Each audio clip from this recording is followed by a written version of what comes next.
क्या आप जानते हैं कि भारतीय रेल में सबसे कम स्टेशन पर रुकने वाली ट्रेन कौन सी है? अगर नहीं तो आइए जानते हैं।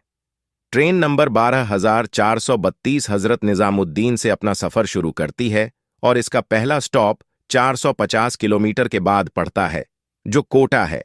फिर रतलाम, वडोदरा, सूरत, वसई, पनवेल, रत्नागिरी, मडगांव, कारवार, मैंगलोर, कासरगोड, कन्नूर, कोझिकोड, शोरानूर, त्रिशूर, एर्नाकुलम, अलाप्पुझा, कोल्लम और तिरुवनंतपुरम पहुंचकर अपना सफर पूरा करती है। 2,850 किलोमीटर का सफर सिर्फ 41 घंटे में पूरा करती है।